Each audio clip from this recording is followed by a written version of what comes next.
Hey guys, to quickly recap what we talked about this past week at Snapshot, we're still in our FOMO series, fear of missing out, kind of talking about how technology and social media has infiltrated our lives so much that sometimes we don't notice some of the things that it does to us. And this week we talked about how one of the big things that it does is it creates envy, right?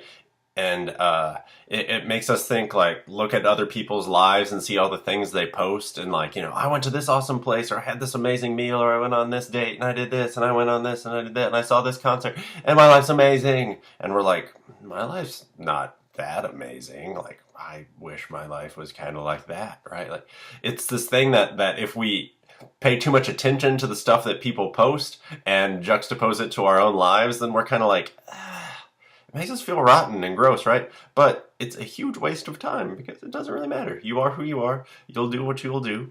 And you're in control of that. And setting and looking at what other people are doing isn't helping you get anything done. So the word envy is defined as being jealous of what someone else has, right? Wanting what someone else has. I mean, that's really what it is, right? So you see those pictures, you're like, I want my life to be that, right? Like, it just happens. And there's an awesome thing that we didn't show a clip of, but we talked about. There was this girl in Australia, New Zealand, something like that. And she was like a big Instagram star. She would like post pictures and like had millions of followers and everybody loved her. And she recently just like stopped doing social media because she said it made her life feel terrible, right? Like, she would spend hours and hours like trying to like find the right pose and like wear the right dress and like make her hair look cool. And she's like, it sucked her life away and it was absolutely worthless and pointless. And she apologized to people for doing that. And she said to other girls, she was like, hey, don't waste your time doing this. It's not worth it. It's not real.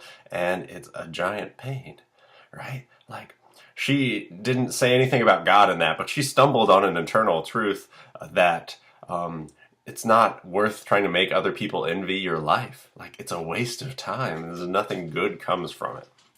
So we looked at a Bible verse. Go ahead and grab a Bible if you have it, because we're just going to be reading through it, and it'd be good if you could read along. It's Acts chapter 5. So you can pause and then start doing it. That's how it works. All right. So Acts chapter 5. And before this, it's talking about how the church should be, right? And it's talking about what was going on in the church. It was after Peter preached and Jesus had already come back from the dead and risen back up and was in heaven, and the Holy Spirit came down. And the church was growing, blowing up in Jerusalem. All these people were believing. They were meeting in people's homes every day. They were taking communion, sharing food every day. They were taking care of the poor, helping people.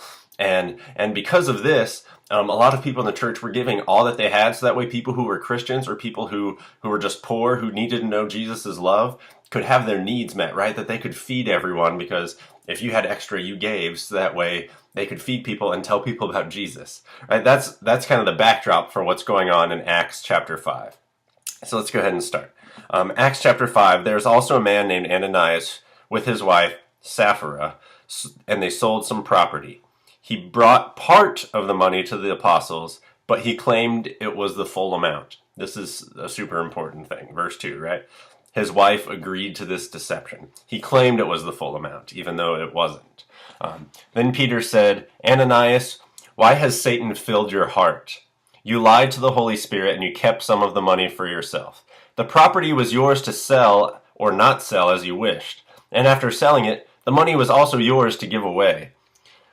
How could you do a thing like this? You weren't lying to us, but to God. All right, and then it says, as soon as Ananias heard these words, he fell to the floor and died.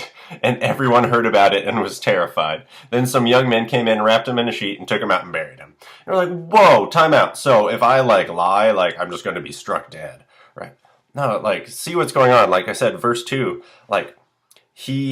he was faking it, right? Like, he's like, okay, I sold this property, and everyone in the church is like giving money so poor people can eat, blah, blah, blah, blah, blah. I want everyone to, he's doing like what that girl did, right? Like, he's like wasting a bunch of time thinking about how to make other people envy him, right? And he's like, I want everyone to think that I'm powerful and important and awesome and super generous. So I'm going to say I gave everything when I sold that property, and I gave it all to the church. So that way everyone will think I'm amazing.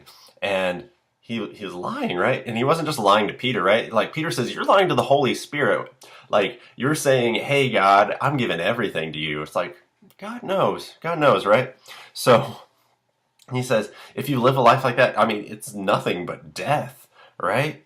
I mean, if you just give in to wanting other people to envy you, it's like it leads to nothing but death. Literally for him, right? It says about 3 hours later, his wife came in, not knowing what had happened. And Peter asked her, was this the price you and your husband received for the land? Yes, she replied, that was the price. So he's like, is this the whole thing? And she lied, just like her husband did, right? And Peter said, how could the two of you even think of doing a thing like this, conspiring together to test the Spirit of the Lord? Just outside the door, the young men who buried your husband, and they will carry you out too. And instantly, she fell to the floor and died. And the young men came in and saw that she was dead and carried her out and buried her beside her husband. Right?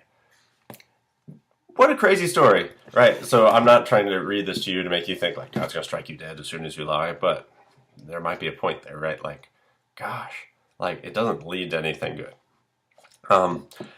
And we're talking more about this envy, this greed thing like that. They also wanted stuff for themselves, and they're like, you know what, God, I need this. It's not as important as you or like these other people helping out, right? Like when we make ourselves the sinner, it's always a sin, and it always leads to death. Right? When we want other people to envy us or we envy what other people have, it's pointless. It wastes time. It wastes our life, and it leads to death.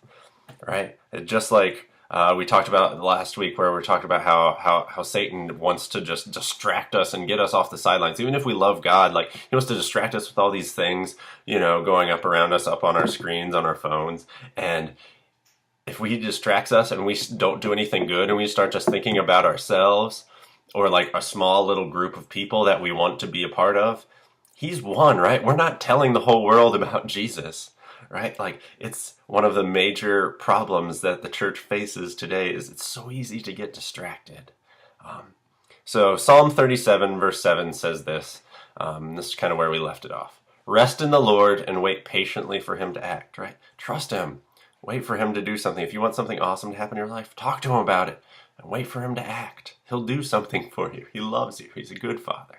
But don't be envious of evil men who prosper, right? A lot of times it's easy to look around and see people who take shortcuts or do wrong things, and it looks like they're doing awesome because they have the most toys, they have the most money, right? They drive the coolest cars, biggest houses. But he's like, don't envy those people because it leads to nothing in the end, right? Live a life for God.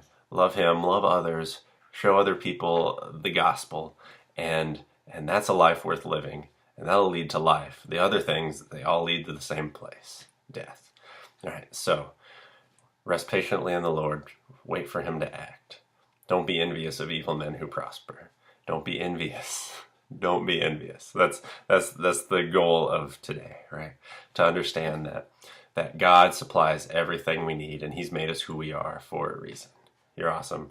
God bless.